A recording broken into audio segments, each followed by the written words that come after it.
All right, guys, as I promised you, we were going to go live when breaking news came up. Let me mute this while I cough. Hold on. And so, of course, we've got some significant breaking news that I thought would be good for me to talk about because there's a lot of people who have questions about what happens when the Pope dies. It's been a little while since the last one died. Very interesting. It was a very familiar process to us because it seemed as though there were a few that died pretty closely to one another. And so it kind of created a very interesting set of, for lack of a better term, novelties in countries that surround the Vatican for lots of different reasons. The geopolitics during that time were very different. So what we're going to talk about today, I think, is going to be a little bit different because the geopolitics here right now are absolutely extraordinary.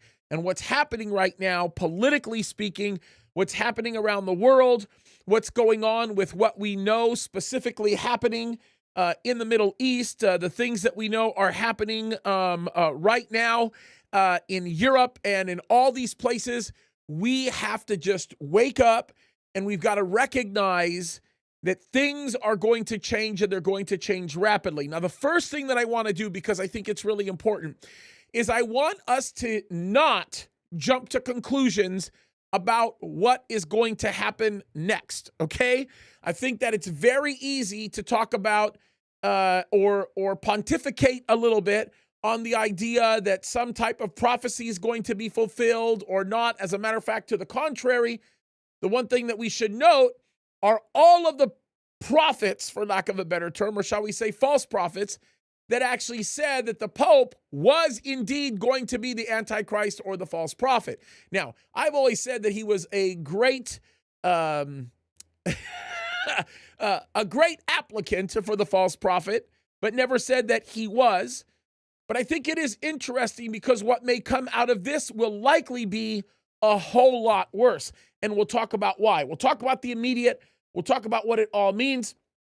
And as I said before, what we're doing with this pattern of going live when news breaks is I'm going to give you a foundation. I'm going to give you some fundamentals and some ideas of the basics regarding this.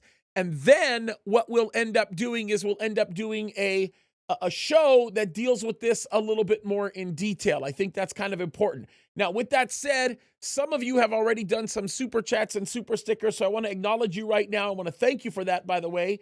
You are a tremendous blessing, you guys. So that would be Pollyanna Johnson. Thank you so much. Always very generous. Sherry Francis, thank you. You guys are great, and I just wanted to just give you a quick shout out and a thank you for this. Okay, so the one thing that I want to do is I want everybody to resist the urge of taking any kind of joy in the death of Pope Francis. I think death is a terrible thing. It's indicative of the context of sin as it was commenced by the willful disobedience of one man, Adam, of course.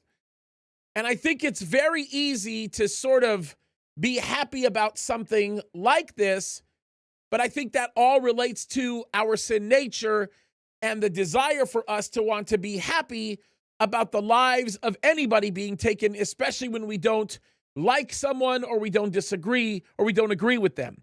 That's a dangerous thing to do.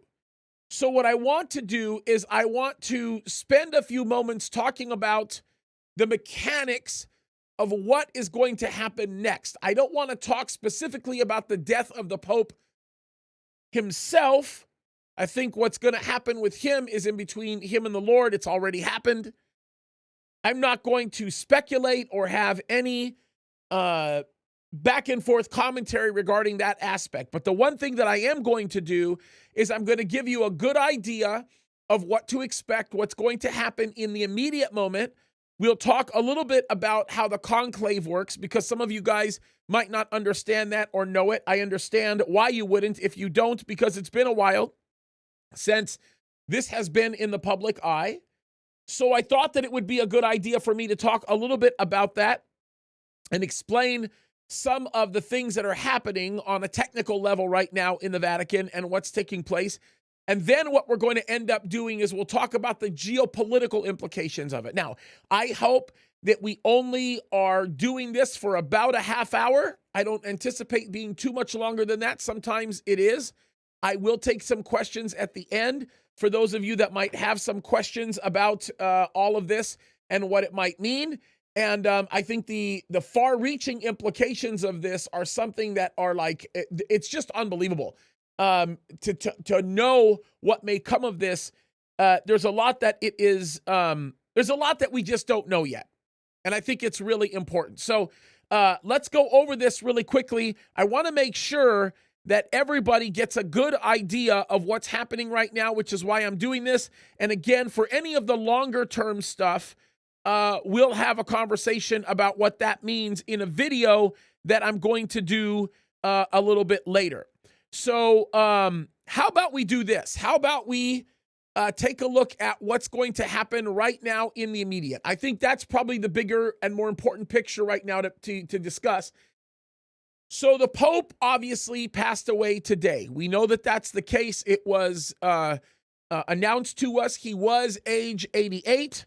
That is an important detail. We'll talk about this for just a second, because if you are 80 years or over, you can't even vote for the next pope, even though you can be present when they gather to have this discussion. So this is kind of an important thing to keep in mind, okay? So they have to go through a confirmation process of his death, obviously because of the nature of all the rumors that go on and how people say all kinds of things. And I think we've heard plenty of rumors that Pope Francis has died. This has happened now. So what's going to take place is the death will be officially verified by the Camerlengo, which is technically Cardinal, I have this written down, Cardinal Kevin Farrell. He's going to do it. Then the next thing that's going to happen, this is a fact that some people might not know. I didn't even really know it until I researched it. But the Pope's fisherman's ring is destroyed in order to prevent forgery. Now, that's kind of an interesting thing, because I think there's a lot of tendency to take things that the Pope owned or used or worn and use them as marketing items. And this is something that they're seeking, people will seek to capitalize on a whole bunch of levels. And as a matter of fact, the value of a lot of the Pope's things that he touched that people have possession of has just gone through the roof, especially if it can be authenticated. Of course, the Catholic Church goes out of its way to make sure things like that can't happen, but things like that happen on a pretty regular basis. Kind of an interesting thing to talk about when it comes to that. I could tell you some stories on just how much of that actually happens, because it is crazy when you really think about it. So that'll be the first thing. That's part of the whole confirmation process. Then there will be a 9-day public mourning declaration, followed by an actual carrying out of it that will take place. By the way, just so that you know, this is declared, I believe it's called the Novem Dialis. I don't remember the pronunciation of the correct name, but that's what happens. And for 9 days, there are funeral liturgies being held all over the world. So there's going to be so many funerals that take place for the Pope. They'll be everywhere. Everywhere where the Catholic Church is prominent, you'll see it. You'll see it in places where it's not. You'll see memorial declarations being made by a lot of people, especially world leaders, especially for this one. And it is very interesting, because when you think about the Vatican is a country, okay? And so the Pope is considered to be, in essence, the leader of the Vatican. And of course, as we know, they also have a voice as a nation, yet their nation is a whole lot more influential than many, many others, and that's a whole other discussion to be having. So what will happen is Pope Francis's body will be displayed at St. Peter's Basilica. That's something that we've talked about. He'll be lying in state. That'll happen, by the way, my understanding is these whole 9 days. So people will be lining up to go see him. It'll be interesting. They'll put him in glass like they did with many of the other popes that we know of. It's really, I don't know. I think it's just a very weird thing, but that's what they're going to do. I think it's morbid, but in essence, that's what they do. And that's exactly what's going to happen. And so there's going to be lots of room opened up over the next 9 days for public mourning and veneration and all that kind of stuff. Next, what will end up happening is after the body is laid in wait, my guess. By the way, let me just say this because I know there was a comment made in the comments here. Hundreds of thousands, if not millions, of people will show up over the next 9 days. Now, that number might not be that high just because of all the travel restrictions that exist right now and some of the abnormalities that are happening in this area in Western Europe. It's just hard to tell. But lots of people will be headed to Rome. They will, because obviously it's kind of a big deal. The next thing is there will be a funeral mass that will be held anywhere from between 4 to 6 days, likely by the dean of College of Cardinals. That will also be the big one. That'll be the one that all the world leaders go to, all the religious figures, the faithful Catholic leaders, all of them. You'll see them. You'll see all the cardinals that will be there. By the way, just so that you know, there's 120 cardinals right now that are under the age of 80. So keeping that in mind, they'll be the ones that will have voting power to vote for who will be the next pope, which brings us to the next subject to talk about, and that is we should then expect what they call the conclave, okay? This is how a new pope is chosen. This is oftentimes something that a lot of people are not familiar with, especially when you have a pope that's been alive for quite some time. When Pope John Paul died, this became something that a lot of people really became familiar with because it wasn't long after John Paul was replaced, then the other pope also, there was a process there because he was not very long-lived in his position. There was a lot of politics involved in that one, and it's just kind of crazy. So what happens is this. They have this conclave, okay? Now, the way it works is they do this assembly of all the cardinals. All the cardinals go to the Vatican. They come from around the world, and basically only those that are under age 80 are eligible to vote according to the rules of the Vatican, okay? That's a very important thing to note. And by the way, it's that way for several reasons, many of which are somewhat speculative, some of which are like things that relate to who is actually going to be selected, and I guess for what they would, for lack of a better term, what they would call a conflict of interest. I don't know. But anyway, for those that are under 80 will be the only ones that will be able to vote. And by the way, that has to be a 2/3 vote to decide who it's going to be. Now, what happens is they have these what are called general congregations. And so they get together and it's basically a whole bunch of politicking, okay? It's a bunch of people getting together, talking about who the next pope should be. By the way, the Catholic Church, just so that you know, will contend that this is all very anointed by God, okay? They will contend that this is something that is guided by God, anointed by God, directed by God, this political process they're going to go through and all the other stuff that sort of surrounds that. So that's what's going to happen, okay? Now, what they're going to do is they are going to get together, all the cardinals, and they'll start having a conversation to evaluate who can become the pope. Like, is this person capable of becoming the pope? Now, there are some cardinals that have some pretty bad reputations that will never be able to be what they call popeable, for lack of a better term. They just, and so they're taken off the list right away. They develop a list that's generally smaller than the total of the ones that are eligible, and then they really start honing down to the smaller list, which the fight on the smaller list is going to be an interesting one. And by the way, I have some ideas on who may be those that are in that very short list and who they may end up selecting. Now, I will tell you this, it will be hilarious if they don't select any of the ones that I think they might select, but we'll wait and see, and we'll have this video as a tool to sort of prove whether or not I was right or wrong. So it's something to note here. So let's talk about this. What they end up doing is they start making these evaluations. Then they start the conclave. Now, when this happens, it takes place in the Sistine Chapel under very extreme secrecy. As a matter of fact, to this day, we really don't know what exactly happens in a conclave. We don't know what process they use. We don't know if they're going all day and then, we don't know what their process is. As a matter of fact, the Catholic Church is very serious about keeping that very, very under wraps. So we don't know. We don't know what kind of conversations are happening. They're very serious about people getting in and out. There's no electronic devices in there. They're very serious about this time because obviously it involves bringing into play the next leader of the Catholic Church. That's a kind of a big deal. So that is going to start happening. And by the way, as this begins to take place, they actually go as far as to take an oath of confidentiality.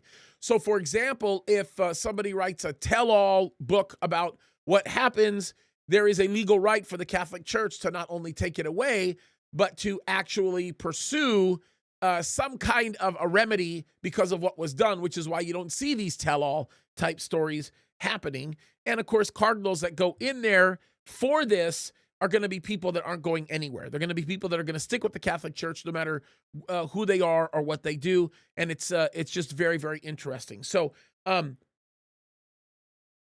you'll see that begin to take place. And it is interesting, by the way, the chapel and all of the residences of the cardinals, just so that you know, are regularly swept for any type of surveillance devices.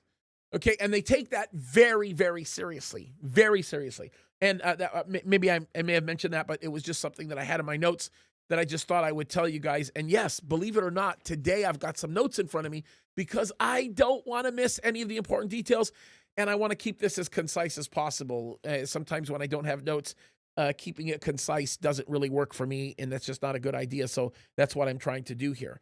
So that's something to keep in mind. The voting procedure is simple. They have ballots that are cast twice in the morning and twice in the afternoon. The requirement is simple, okay? There must be a 2/3 majority in order to declare a new pope. In this particular case, it's going to be between 79 or 80 votes because all of the 120 cardinals will be participating. After each round, the ballots, believe it or not, are burned. Now, this is interesting because the way that they're burned is really unique in that at the Sistine Chapel, people can look up at the smokestack piece that comes out of it, and as they look up, if they see black smoke while these ballots are being burned, then they know that they have not decided yet. If it actually burns and they see white smoke in the morning or in the evening, then a declaration is made, and we know that the new pope has been selected. So the announcement and selection process is very formal, but everybody who's standing there in the morning and everybody that's standing there in the evening is never hoping for black smoke. They're always hoping for white smoke. And it's a very anxious process because the people that are waiting to see who their next pope is going to be, they don't like seeing black smoke every single time the morning comes by or the evening. When they see white, they're very excited. And then the big dog and pony show begins because then they have to obviously accept that position and they make the announcement, and that becomes pretty significant. So what happens is the cardinal is asked, do you accept your canonical election? That's literally what he's asked. Do you accept your canonical election? And then, of course, the cardinal will say yes, and then he'll choose his papal name, believe it or not. So his real name won't be used. He may actually use a name that is traditionally used for a pope, and there's a lot of different reasons why that ends up happening. Matter of fact, if you want to know more about that process, go back and learn about Pope Benedict. Kind of an interesting story with him. He didn't die, but go look at what happened with him, and you'll learn a little bit more about the naming of a pope. There's some good history there. The other thing is there will be a public announcement once they know the pope's official name, and once he's accepted his appointment, then they'll get out there and they'll say, Habemos Papam, which means basically we have a pope. And so the new pope will give his first blessing where he comes out and he does that, and then people just go wild, and it's one of those times where there's a lot of celebrating and a lot of excitement because of the newness of the fact that they've got a new pope. The mourning has just been finished. Everybody is tired of mourning the loss of the pope that they love, and there's still, even with Pope Francis, there's a lot of people that very much loved him, although there's a lot of people that saw him for what he was. And in many ways, not the best guy, certainly not the best pope. That's for darn sure. He did a lot of evil things, and chose to come against what real Christianity purports to be. I think had he been left to be able to go on doing what he was going to do, I think he would have turned his view on abortion, would have turned the Catholic Church's view on abortion. He was already going down that road with, homosexuality, with Christ alone, all of those different things. It's just amazing. So let's talk about the potential candidates. Who are going to be the ones that replace him? Okay, potentially. I think there are two front runners. Two. The first one is a Filipino candidate. He's the former Archbishop of Manila. He is currently what they call the prefect of evangelization. He's one of these guys that is really big on championing the poor and social outreach. He is a very, very big social justice warrior, super left-leaning. And he comes from the Philippines. He's 67 years old. It could be Luis Antonio Tagle. That's a huge possibility. What may be even more likely, very interesting, by the way, but maybe even more likely just because of how he's viewed by many of the other cardinals, is Cardinal Matteo Zuppi.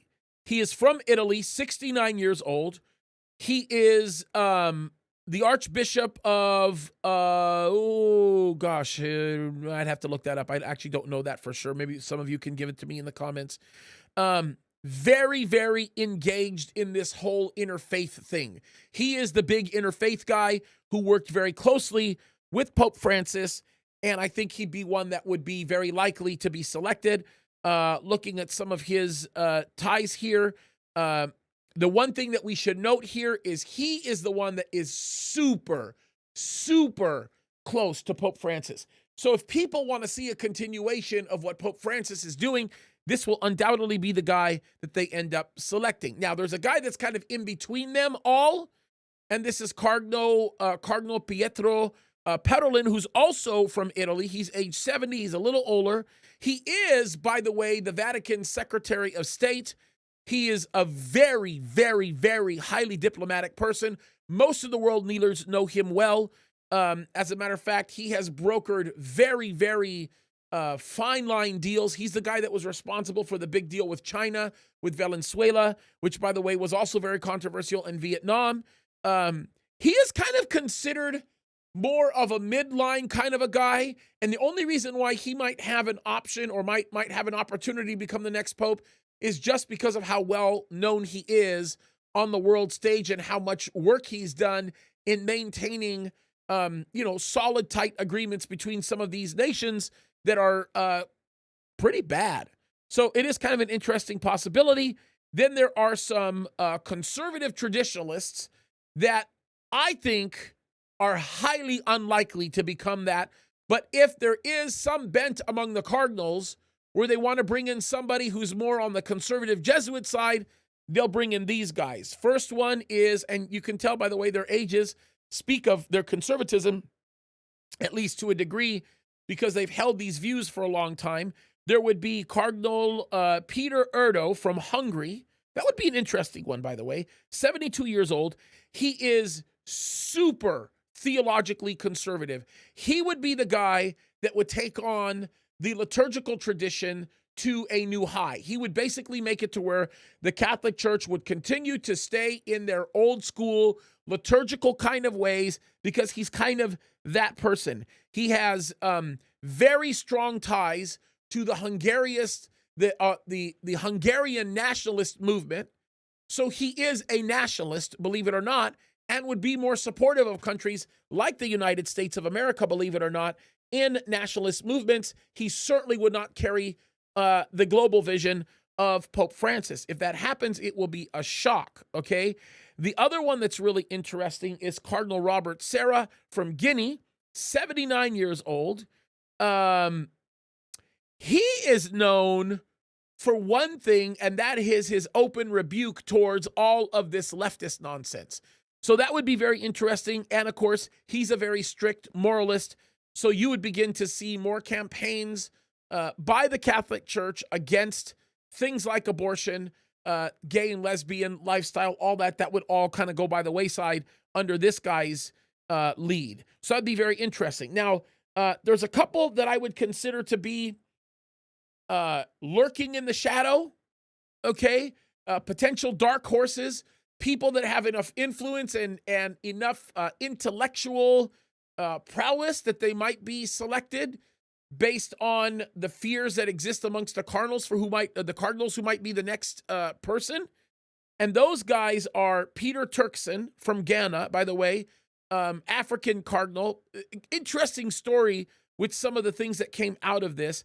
He is one of those climate justice guys, okay? And his voice is very large in Africa, but a very smart guy because of the fact that he has a super heavy grasp on economics. He's the go-to person for the Vatican when they have questions about economic issues, and happens to be one of those guys that that has dealt with migration, and there's just a lot there. So that's just another thing as well.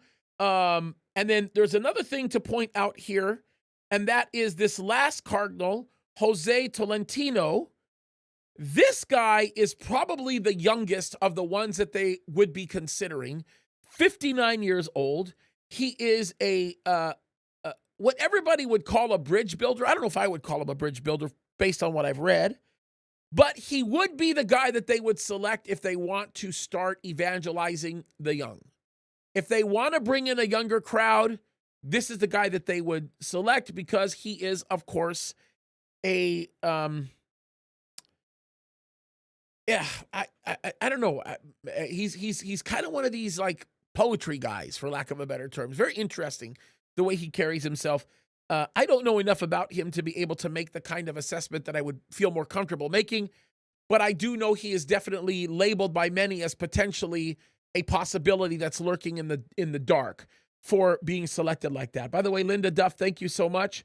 Okay, this is something else that I should probably bring up, and that is the issue of the geopolitics concerning this. And by the way, Pookie's got a great question for me, and it's something that I was going to bring up anyway. It involves Klaus Schwab. That's probably something that we should also talk about. There's some things I haven't been able to verify yet. Maybe Dale can verify it for me, whether or not Klaus Schwab really has decided to step down. I think he has. I think that's actually a legitimate story now. We'll get that verified. If it is verified, Dale can get it to me and tell me, yeah, this is righteous. It really did happen. Then we'll talk about any type of causal relationships between the Pope dying and this actually happening. There's some interesting things that may come as a result of this. Some people actually make the assumption that there may be some kind of tell-all type of a contingency tied to the death of the Pope that involves Klaus Schwab, which is why Klaus Schwab may have actually sat down. I do know that the Pope was a big deal to the World Economic Forum, and I also know that he was somebody that was very closely tied on a lot of levels to the movement of globalism that, of course, he would have been a part of. So I don't know. Well, that's just one of those things that we'll have to talk about. So one thing is going to happen geopolitically speaking is for the next probably 2 months, there will be a dead stop on all diplomacy coming out of the Vatican. So the diplomatic corps of the Vatican will cease to exist. They will not interact with anybody from the outside. If they're in the middle of any negotiations or deals, that's gone, which actually kind of brings us to a very interesting kind of a situation, because I suspect that many world leaders will still convene, will still be there for the memorial service. I actually think that Biden would probably show up to that memorial service. Certainly Trump would, and everybody else. Lots of people. Matter of fact, Xi Jinping may actually show up for that, just based on the kind of formal relationship that they started establishing and the friendships that he had. That could be very true. The other reason why they're stopping all of this, any diplomatic action, is because the foreign policy of the Vatican is going to change dramatically. The foreign policy of the Vatican is not something that is a static foreign policy. It will not be. It will change dramatically based on who the new Pope is, and that, in essence, will be something that will be put into motion literally immediately. But in the meantime, there's not going to be anything. There will be no diplomatic corps. Now, what could happen? You could see some real divisions between many of the churches that identify themselves with Catholicism or are seeking to become more intertwined with Catholicism. Pope Francis had been dealing with a massive interfaith exchange initiative that may actually die. The popes that are, or the cardinals that are looking to be selected as a pope will probably put an end to that. So that may go away right away, I think pretty quickly. I also think that a lot of the theology that the Vatican has been intimating adopting is also going to be put to a hold, and it's not going to be looked at. So some of the more active communities, I don't even call them communities, movements that are seeking to take over some aspects of the infrastructure of the Vatican are going to go away for a while. So the woke mind virus might actually be in remission for a little while until they get everything all straight and squared away. So that's something else that we should talk about. The Pope was involved, by the way, with the Ukraine situation. This is very interesting. His involvement, okay, was actually condemned by NATO and by Russia, believe it or not, which is kind of a rare thing for them to actually condemn. This is such an interesting thing. The reason why NATO and Russia were so upset over Pope Francis being involved in this Ukraine thing is because he heavily condemned both NATO and Russia. He actually put NATO and Russia kind of on the same plane. Very weird, by the way. I think that was created by the fact that he was, my guess was, just overtaken by this whole World Economic Forum mindset that he has. And that's a whole other issue. Maybe that's a Klaus Schwab thing. It's interesting. By the way, the other thing that will probably be affected pretty dramatically, pretty quickly, is his active role that he had in trying to assimilate Islam with what he called Christianity. That is definitely going to be put at a stop because many of the cardinals did not agree with it. It's a whole other issue that could come down. This is interesting. A new pope that comes in could change all of that, like literally overnight. They could end up fortifying their own positions that were traditionally held, getting rid of any kind of interfaith action happening. It could affect the Middle East. The Pope was involved in some respects there. I'll tell you where it's going to really affect things. It's going to really affect the United Nations initiative to brainwash people with respect to some of the things that happened with COP21, 22, 23, 24, 25, 26, 27, 28. All that's going to get thrown out because the Pope had a big hand to do in all of this stuff.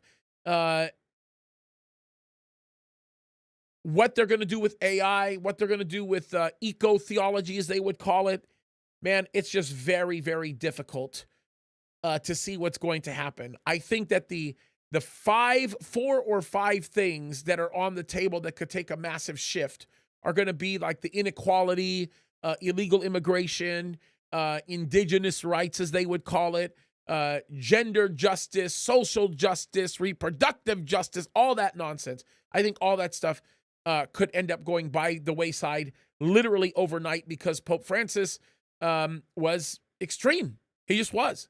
And a lot of people might not see that way, but he certainly was. Remember, just before the Pope passed away, a couple of months ago, he declared that Jesus wasn't the only way to heaven. Okay, that's a crazy statement for the leader of the Catholic Church to make. So this is all something that should not surprise anybody to see that all of these things could go, okay? Now, let's just talk about what kind of pope we get, not we, but the world sees, whether it be from the southern portion of the world, the southern hemisphere, or the northern hemisphere. It's probably a good way to put it, right? If a pope comes from Africa, Latin America, or Asia, we could continue to see this globalism movement. Nationalism will not even be a discussion amongst that. If you see a European pope, he may really pursue something more Eurocentric. He may pursue something that is kind of like the 10 nations discussion that we keep having when we read the Bible. It could be an economic downshift, for lack of a better term, that could create this sort of European Union, a new revived European Union. Maybe this could be the ticket that actually revives Rome. Who knows? I don't know, but that's a possibility. It could influence the way the church structure functions according to the Catholic Church. It could influence their governance. It can change all of their regional policies, meaning they could change the way that they deal with things with all of the Catholic priests. The one thing that I think it's going to have an immediate effect on is the Vatican's relationship to China. I think that's going to have the most immediate effect, and I think it's going to be that way for several reasons, and those are things that we should be paying attention to. So that's kind of a summary of what I think we all can be expecting in this upcoming time. It's going to be unique. I don't know if Dale verified for me whether or not Klaus Schwab sitting down is legit. Let me just go check my messages and see if that was the case. Let's see here. Where is that? Let me see. Yes. Okay. It's coming up. Okay. So he's got some stories for me. Yeah, most definitely. So it looks like that is the case. Huh.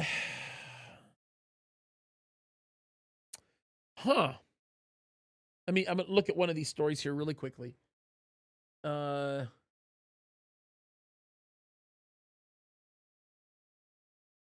Does anybody know who the next chairman is going to be? Is it going to be his daughter?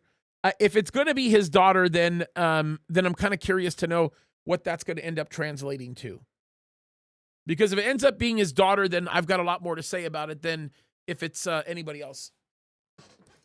There were some rumors that said that it could be oh my goodness, I talk about him all the time. The Jewish guy.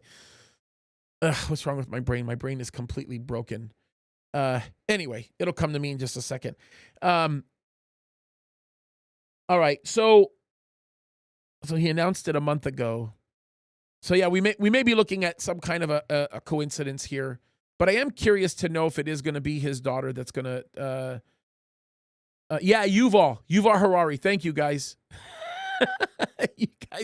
you guys are awesome. Thank you. Yeah, so there was some rumor that it could be him. It's just very difficult to tell what's going to happen there next, and if there's any kind of a line there. Let's take some questions, okay? For those of you guys that have questions, if you've already put them out, send them to me again. Put question in all caps, because going back and backtracking is going to be hard. Pookie, you say, James, is there a connection with the Pope's death and Schwab stepping down? What timing? Yeah, like you said, you're right. That's a difficult one for me. By the way, they're going to have it's going to have an exponential effect on everything going on at the World Economic Forum right now. There's so much up in the air, especially because the Pope has been in bed with him. Let's see this. James, since Francis is gone, will the new Pope be one step closer to the false prophet, maybe himself? And how about this, James? Will the Antichrist and the false prophet be Nephilim? No, the Nephilim thing is one of these days we'll sit down and have a conversation about my view on the whole Nephilim thing. I think a lot of the pontification that people are making regarding Nephilim is something that is not based in a real thorough understanding of what that word actually means. It's a whole other issue. We could talk about that, but I don't know. I think a lot of us have made the assumption that the false prophet was going to be some kind of character like the Pope. Could it be the Pope himself? I don't know. What happens if the new Pope that we get is a very conservative one? We just don't know. Will he last long in his position? Certainly not. But there have been conservative popes that have been very loved. So, who knows? We'll see. Okay, I've got this one. Joseph Dunn, thank you, by the way. You say, not saying it's true, but the last Pope prophecy says that the last Pope is Peter, the Roman. Weird coincidence that Pietro, yeah, I know. Maybe, Joseph, I don't know. Some of this stuff is so up in the air. It's so up in the air. Linda Duff, by the way, thank you so much. Okay, let me take some more questions. If you guys have them, just put question in all caps. Yeah, there's some interesting things going out there. Okay, James, do you believe there will be a rapture soon? I have to think that there's something like that that's going to happen. I don't know. I don't know if we could have. I mean, look, this is what I can tell you about the rapture. I can tell you this: it can happen at any moment. It can happen at any moment, and I want everybody to know that. Okay, so that's all I can say. Now, how soon? I don't know. I just don't. Can it happen right now? Yes. Okay. Let me see here. Justin, do me a favor, post that verse up so that I can see it and tell me what they're saying out of context. I don't know. I don't really know the gist of what you're actually saying. So there's no way of me being able to understand your question or answer it for that matter. Hold on. Let me tell my wife that I'm live here. Hold on one second.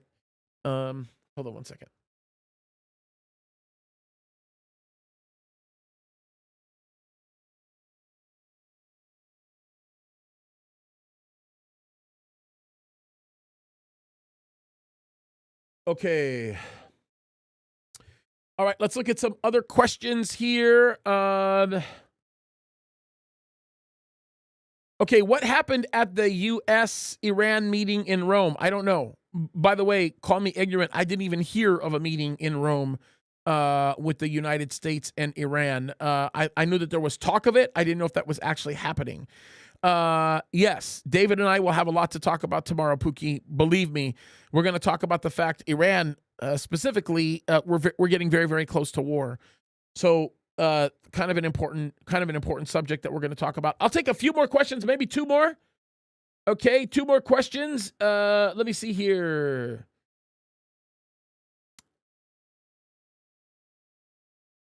Okay, let me take a look at some of these questions. Okay. Yeah, look, some of these other prophecies that I'm not very familiar with, I don't give any real heed to. The only prophecies that I'm paying attention to is that we see in the Bible. So people that are asking about the prophecies of the name of the Pope and so on and so forth, this is just a very tricky thing when people bring these prophecies up, and I tend to stay away from them. Because if they're not biblically based, just don't make any assumptions. Ignore them is kind of my view on those issues. And I know I'm not liked for that because the sensationalism that surrounds that is going to be, obviously very, very different. Okay. Question, do you think the Catholic Church will actually diminish in power and scope now? Highly unlikely. Highly unlikely. It's a good question, by the way. Truth be told, thank you. But yeah, very highly unlikely. I would be shocked if that would be the case. I think they're going to grow pretty substantially. Justin, I appreciate you sending me the verse, but I don't know what the question is. I'm not quite sure I understand the context of that question. All right, let me take one more. There's a lot of activity in the chat. Let me see if I can find one here on this side. Okay, I got nothing on the Rumble side. Well, I mean, not nothing. There's stuff. Okay, let me see here. Okay. Let me see. Any other questions?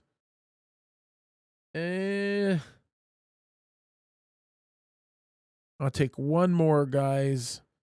Okay. Yeah. With Schwab resigning, should we expect a duo team? We've seen a duo team already with the World Economic Forum and the United Nations, actually. It's probably more like a trio team. A lot of this is going to be wait and see. If we get a conservative leader who is a nationalistically oriented leader, we could see the Catholic Church completely change. We could actually see some big changes in the Catholic Church that would actually be very positive. Very difficult to be able to tell. I'd be interested on the World Economic Forum to see who the next person is going to be. If it's his daughter, it's going to get really ugly. Like she's going to propagate a whole new level of ugly. I'm almost certain of it. So that's kind of what I think there. I guess I could take one more. Yes, 88. Yep. Okay, let me see here. Let me see if I can take one more. Yeah, is age 88 symbolic? No, I would not place any symbolism on his age. The number thing can be very dangerous and it can be very, very tricky. I just wouldn't do it. I think it's a really it's a slippery slope to do something like that. And by the way, doing something like that can cause you to run down a road that's kind of broken because it's not really founded on anything. So I would just stay away from that. I would stay away from the numerical thing for the number thing. So, yeah. And again, for those of you guys that are asking me about the timing of the rapture, like I told you, I can't tell you. I can't tell you because the Bible doesn't tell us.